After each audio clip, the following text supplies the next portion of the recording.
आज की कहानी है गरीब साधना की, जिसने पति की मौत के बाद अपने दोनों बेटों को पालने के लिए लोगों के घरों में काम करना शुरू किया। एक रोज, साधना थोड़ा आराम भी कर लिया कर, सारा दिन काम काज करती रहती है। साधना, पति के जाने के बाद तो तूने पूरी जिंदगी अपने बेटों के लिए लगा दी। अपना ख्याल नहीं रखेगी तो बेटों को कौन संभालेगा? इसलिए खुद पर भी ध्यान दे। मेरे दोनों बेटे अच्छे से पढ़ लिख जाएं बस, और मुझे क्या ही चाहिए। साधना अपने दोनों बेटों को पढ़ाने के लिए खूब काम करती। अपने बेटों का खर्चा उठाने के लिए वो लोगों के घरों में खाना बनाने का काम करती। एक रोज उसकी मालकिन, साधना तू किसी अच्छे हलवाई को जानती है? वो क्या है ना, परसों मेरे पोते का मुंडन है तो 200 लोगों का खाना बनवाना है। अरे तो कौन सी बड़ी बात है मालकिन, ये काम मैं कर लूंगी। क्या तू 200 लोगों का खाना अकेले बना पाएगी? हाँ मालकिन, जो पैसे आप हलवाई को देंगी उससे आधे पैसे में तो मैं 200 लोगों का खाना बना दूंगी। ठीक है, तो तू ही ये काम कर दे। साधना को उस पार्टी में 200 लोगों का खाना बनाने का काम मिलता है। वो भरी गर्मी में खूब मन से खाना बनाती है। उस दिन उसे उसके काम के 15,000 रुपए मिलते हैं, जिससे वो बड़ी खुश होती है। अब वो शादी ब्याह में भी खाना बनाती। ऐसे ही उसे 20 साल बीत गए। अब साधना बूढ़ी हो गई और अब उसके दोनों बेटे पढ़ लिख कर नौकरी करने लगे और साथ ही 2 BHK का फ्लैट लेकर उसमें रहने लगे। माँ, अब हम कमाने लगे, इसीलिए अब आपको ये सब काम करने की कोई जरूरत नहीं है। हाँ माँ, अब तुम बस आराम करो। अच्छा, ये बात है। अगर अपनी माँ को आराम ही देना चाहते हो तो अब इस घर में बहुएं ले आओ, ताकि मुझे भी इस घर गृहस्थी के काम से थोड़ा आराम मिले। दोनों बहुएं आ जाएंगी तो ये गृहस्थी उन्हें सौंप कर खुद आराम करूंगी। कुछ समय बाद उन दोनों भाइयों की शादी 2 बहनों निशा और कृतिका से हो जाती है। लेकिन साधना ये बात नहीं जानती थी कि उसकी दोनों ही बहुएं कितनी बड़ी आलसी हैं। शादी के हफ्ते भर बाद तक तो सब कुछ ठीक ठाक चलता है, लेकिन धीरे धीरे अब दोनों बहनें अपना असली रंग दिखाना शुरू कर देती हैं। दोनों सुबह 7 बजे सोकर उठती और पतियों के जाने के बाद सारा दिन आराम से बिस्तर पर पड़ी रहती। वो दोनों बड़ी ही आलसी थी। ऐसे ही एक रोज, कृतिका, ये बदबू कहाँ से आ रही है? सच सच बता, तू आखिरी बार कब नहाई थी? पिछले हफ्ते ही तो नहाई थी। छी, तू कितनी बड़ी आलसी है। खुद को देख, तू बता कब नहाई थी? मुझे भी हो गए होंगे 4-5 दिन, लेकिन तेरी तरह 1 हफ्ता तो नहीं हुआ ना। क्या करूं, इतना आलस आता है कि नहाने का मन ही नहीं करता। वो तो अमर जी को दिखाने के लिए मुझे बाथरूम में जाना पड़ता है, लेकिन पता है अंदर जाकर मैं नहाती नहीं हूँ, बल्कि नल ऑन करके सो जाती हूँ। सेम यार, कल तो सौरभ जी भी बोल रहे थे कि कहीं से स्मेल आ रही है। मैंने बोल दिया एक चूहा मरा पड़ा है कमरे में, उसी की स्मेल होगी। फिर जल्दी से मैंने परफ्यूम लगाया, तब स्मेल आनी बंद हुई। वैसे एक बात कहूँ, मुझे तो परसों की टेंशन सताई जा रही है। परसों की? क्यों, क्या हुआ? परसों इतने सारे गेस्ट आ रहे हैं घर पे। सौरभ ने अपने सभी दोस्तों को हमारी शादी की पार्टी देने के लिए बुलाया है। हाँ, अमर का भी यही हाल है, उन्होंने भी बुलाया है। अब बताओ इतने सब लोगों के लिए खाना कौन बनाएगा? मुझे तो सोच सोच कर अभी से चक्कर आ रहे हैं। सच कहूँ तो मेरा तो BP बढ़ने लगा है। 2 रोटी बनाने में तो हमें मौत आती है और ये पूरी बारात का खाना बनवा रहे हैं। यही सब सोचकर दोनों बहनें उदास हो जाती हैं, क्योंकि दोनों एक नंबर की आलसी थी। 2 रोटी तो उनसे बड़ी मुश्किल से बनती थी। लेकिन तभी साधना मंदिर से लौट आती है और उनका उदास लटका चेहरा देख वो उनसे पूछती है, क्या हुआ बहुओं, तुम दोनों इतनी उदास क्यों हो? फिर दोनों उसे सारी बात बताती हैं। बस इतनी सी बात? तो इसमें उदास होने वाली कौन सी बात है? ये तो मेरा मिनटों का काम है। बस तुम मुझे बता दो खाने में क्या क्या बनाना है, मैं सब बना दूंगी।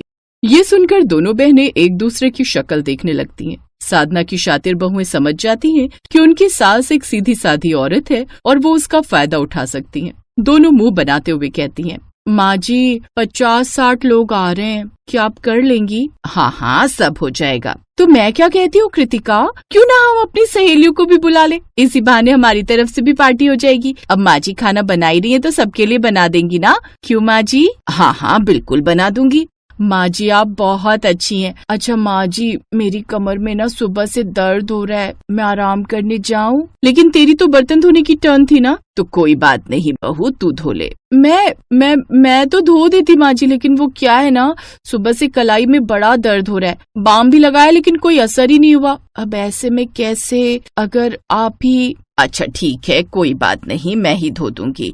तुम दोनों जाकर आराम करो, मैं थोड़ी देर में तुम दोनों के लिए कॉफी बना कर लाती हूँ। दोनों आलसी बहुएं एक बेड पर लेट जाती हैं और मजे से फोन चलाने लगती हैं। अब दोनों बहनें साधना की नफ्स पकड़ लेती हैं। वो कोई न कोई बहाना बनाकर अब साधना से ही घर का काम लेने लगती हैं। ऐसे ही अगले दिन, ये लो निशा, ये कुछ पैसे रखो और जाकर बाजार से जरूरी सब्जियां और जो भी सामान तुम्हें चाहिए होगा वो ले आना। कल घर में पार्टी है तो सब तैयारी करके रखना। जी आप फिक्र मत कीजिए, हम सब संभाल लेंगे। ये कहकर दोनों भाई ऑफिस के लिए निकल जाते हैं और अब दोनों बहुएं अपनी सास से कहती हैं, माँ जी क्या आप बाजार से सब्जी ले आएंगी? वो क्या है ना, हमें सब्जियाँ छांटनी नहीं आती, कहीं ऐसा ना हो कि सड़ी गली सब्जी ले आए। अच्छा ठीक है, लाओ लाओ। दोनों झट से सामान की लिस्ट उसे पकड़ाती हैं। फिर बेचारी सास तेज धूप में सामान लेने चली जाती है। अब आएगा मजा। अब माँ जी 2-3 घंटे से पहले नहीं आएंगी, तब तक तो मैं मजे से ढेर सारा टीवी देखूंगी। आज पता है नैना का पति घर से उसे निकाल देगा। क्या बात करिए, चलो साथ में देखते हैं। बेचारी सास चिलचिलाती धूप में सब्जी और सामान खरीदती है और 2 घंटे बाद भारी सा थैला लिए घर लौटती है।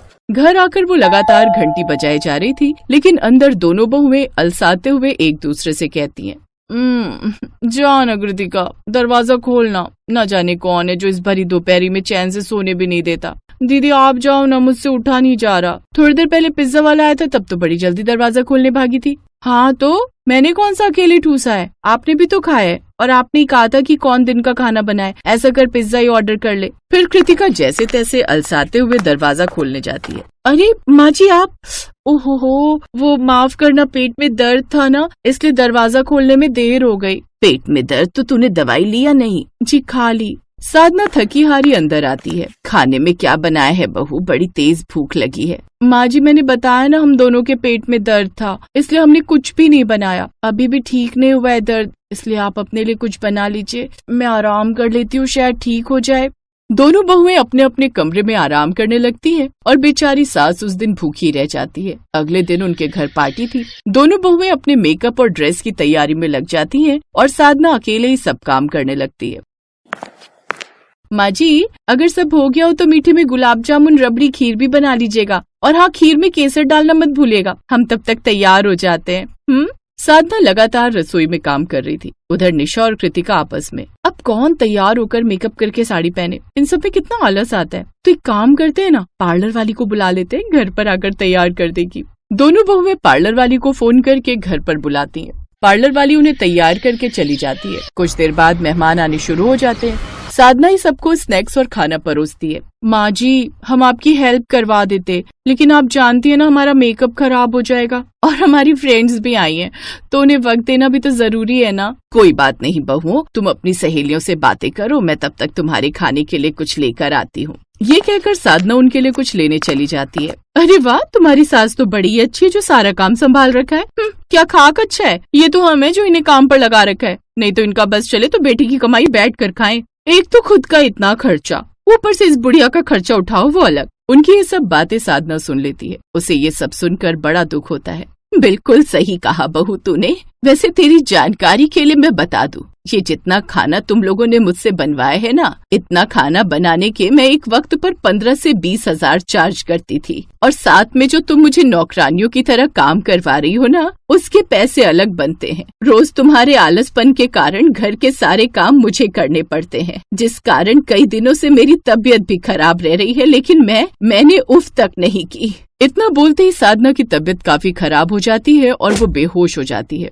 देखिए पिछले कुछ दिनों से ज्यादा काम करने के कारण इनमें अंदर ही अंदर काफी कमजोरी आ गई है। तभी उस डॉक्टर की नजर निशा और कृतिका पर जाती है। ओह, तो तुम दोनों इनकी बहुएं हो, तभी इनकी ये हालत है। क्या मतलब डॉक्टर? मतलब ये दोनों मेरे पड़ोस में रहती थी और एक नंबर की आलसी बहन है। एक हफ्ते तक तो ये नहाती भी नहीं थी, तो बाकी काम तो ये क्या ही करती होंगी। क्या हमारी माँ की इस हालत की जिम्मेदार यानी कि ये दोनों है? अभी निकल जाओ हमारे घर से, ऐसी आलसी बीवियों की हमें कोई जरूरत नहीं।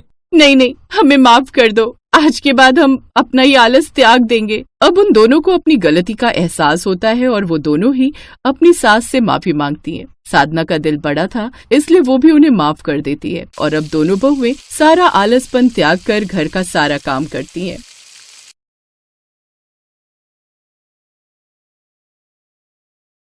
दीनापुर नाम के गांव में आशा नाम की एक बूढ़ी औरत रहती थी, जो कि बहुत ही खड़ूस थी।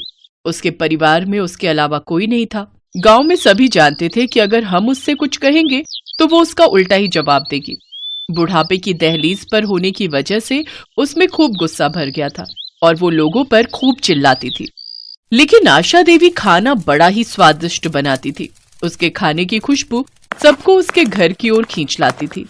एक रोज, अरे वाह, इस मटर पनीर में से बड़ी ही अच्छी खुशबू आ रही है। आज तो भरपूर मटर पनीर खाऊंगी। आज तो दावत है मेरी। अम्मा आज क्या बना रही हो? बड़ी ही अच्छी खुशबू आ रही है। तू क्या करेगी जानकर हैं? और क्यों आई है यहाँ? माँ ने ये दूध भिजवाया था, उनके हाथ से आपका दूध गिर गया था ना। अच्छा ठीक है, चल जा अब यहाँ से। रेनू वहां से चली गई। उस दूध को देख आशा ने सोचा, मटर पनीर के साथ मैं खीर भी बना लेती हूँ। आज मीठे में खीर खाने की बड़ी इच्छा हो रही है। अब खीर बना रही हूँ तो साथ में थोड़ी पूरी भी निकाल लूंगी अपने लिए। वैसे भी तो कभी कभार ही पकवान खाने को नसीब होते हैं।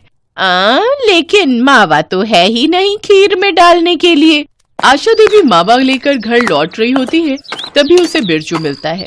क्या बात है काकी, मावा? लगता है आज कुछ खास बन रहा है घर पर। सुना है बड़ा ही स्वादिष्ट खाना बनाती हो तुम। अरे कभी हमें भी अपने घर पर बुलाया करो। क्यों? वो अपनी लुगाई को जाकर बोल, मैंने क्या तेरा कर्जा लिया है जो तुझे बनाकर खिलाऊं? हाँ। कुछ देर बाद आशा देवी घर पहुंचती है और खीर में मावा डालती है, जिससे उसके घर से खूब अच्छी खुशबू आने लगती है। वो खुशबू सूंघकर उसकी पड़ोसने किसी न किसी बहाने से उसके घर आती हैं, लेकिन आशा देवी बिना किसी को कुछ दिए ही वहां से भगा देती है। जब सारा खाना पककर तैयार हो जाता है तो वो अपने लिए थाली में पकवान डालती है और खाने के लिए बैठती है। लेकिन तभी उसे याद आता है, हे राम, इतनी बड़ी गलती मुझसे कैसे हो गई? भला मैं राम जी को भोग लगाना कैसे भूल गई? राम राम राम राम, मैं अभी भगवान को भोग लगा कर आती हूँ। आशा देवी जब भी कुछ अच्छा बनाती तो भगवान को उसका भोग लगाने मंदिर जरूर जाती। उस रोज भी वो एक थाली में भोग निकालकर मंदिर चढ़ाने ले गई। क्या बात है काकी, आज क्या भोग लगाने आई हो भगवान को? आज पकवान बने हैं तो सोचा भगवान को भोग लगा दूं। भगवान के साथ साथ कभी ब्राह्मण को भी भोजन करवा दिया करो। तुम तो रहने ही दो पंडित, तुम्हारी जीभ कितनी चटोरी है ये सब हम अच्छे से जानते हैं। भगवान का लगाया हुआ भोग भी तुम खुद ही खा जाते हो, ये बात हम अच्छे से जानते हैं। इसीलिए आज मैं खुद भगवान को भोग लगाऊंगी। ये सुनकर गुस्से में पंडित वहां से चला जाता है। आशा देवी भी भोग लगाकर कुछ देर बाद घर लौट आती है, लेकिन घर पहुंचकर वो देखती है कि उसका सारा खाना खत्म हो गया है और सारे बर्तन खाली पड़े होते हैं। हे राम, मेरा सारा खाना कौन खा गया? फटे मुंह उसका। आशा देवी रोते हुए मुखिया के पास जाती हैं और उसे सारी बात बताती है। क्या कोई तुम्हारा सारा खाना खा गया? भला ऐसा भी क्या खास बनाया था तुमने, है? जो चोर तुम्हारे घर से पैसे सामान न चुरा कर खाना चुरा ले गया भाई, है? मुझे पता होता कोई मेरा खाना चुरा लेगा तो मैं तो पहले ही रसोई में ताला लगा जाती। मुखिया उसको आश्वासन देता है कि वो जल्द ही उस चोर को ढूंढ निकालेगा। घर आकर आशा देवी भूखे पेट ही सो गई। अगले दिन मुखिया उस बुढ़िया के पास आया और कहने लगा, आज तुम फिर वही खाना बनाना जो तुमने कल बनाया था। अच्छा, और ठीक वही चीजें दोहराओ जो कल दोहराई थी। जिसने भी चोरी की होगी वो फिर उसे खाने आएगा। हाँ, लेकिन मुझ बुढ़िया के पास अब उतने पैसे नहीं हैं। अरे ये लो पैसे रखो और अब वही करो जैसा मैं कहता हूँ, समझी? आशा देवी फिर से वही सब पकवान बनाती है और आज के पकवान की खुशबू तो कल से भी ज्यादा अच्छी थी। धीरे धीरे वही सब गांव वाले आशा देवी के घर के बाहर इकट्ठा हो गए और आशा देवी ने फिर से सबको भगा दिया और पकवान बनाने के बाद फिर से भगवान को भोग लगाने मंदिर चली गई। हे प्रभु, कल तो तुमने मेरे खाने की रक्षा नहीं की, लेकिन आज तुम उस चोर को पकड़वाने में हमारी मदद करना। मंदिर में आशा देवी भगवान से प्रार्थना कर रही होती है कि तभी दूसरी तरफ चोर मुंह छुपाए आशा देवी के घर में घुस आता है। फिर जैसे ही उसने खाना शुरू किया वैसे ही मुखिया ने उसे दबोच लिया। तभी आशा देवी भी मंदिर से आ गई। आशा देवी उस चोर के मुंह से कपड़ा हटाती है। वो चोर और कोई नहीं बल्कि मंदिर का पंडित ही था। पंडित, तुझे चोरी करते हुए शर्म नहीं आई? अरे कुछ तो मान रख लेता अपना। अब क्या करता आशा काकी, तुम्हारी जीभ जितनी कड़वी है उतने ही अच्छे हैं तुम्हारे हाथों के पकवान। तुम्हारे खाने की खुशबू ही इतनी अच्छी थी कि मैं खुद को रोक नहीं पाया। और तुम तो जानती ही हो कि मेरी जीभ कितनी चटोरी है। अरे भाई, पंडित होकर चोरी? अब आज के बाद तुम गांव के मंदिर में से पंडित पद से हटाए जाते हो भैया। लेकिन कुछ भी कहो, आशा काकी, आपके हाथों के पकवानों की खुशबू की बात ही कुछ और है। ऐसी बात है तो बैठो मुखिया जी, मैं अभी परोसती हूँ पकवान। उस दिन आशा देवी के हाथ का खाना खाकर मुखिया भी हैरान रह गया। लाजवाब, क्या स्वाद है काकी। अब समझ आया क्यों गांव वाले तुम्हारे हाथों के पकवान खाने के लिए तरसते थे। काकी, मैं चाहता हूं कि तुम इस गांव में ढाबा खोलो जिसमें तरह तरह के पकवान बनाकर बेचो। इस तरह तुम्हारी कमाई भी हो जाएगी, साथ ही गांव के लोगों को तुम्हारे हाथ का बढ़िया पकवान भी खाने को मिल जाएगा। लेकिन मेरे पास इतने पैसे कहाँ हैं मुखिया जी? उसकी चिंता आप मत करो। अरे, ढाबा खोल कर देने की जिम्मेदारी मेरी, बाकी उसमें स्वादिष्ट खाना बनाने की जिम्मेदारी तुम्हारी। इसके बाद गांव में गरीब बुढ़िया की रसोई के नाम से एक ढाबा खुलता है जिसमें वो गरीब बुढ़िया स्वादिष्ट खाना बनाकर बेचती है। Best buddies. Hello friends, thanks for watching this video.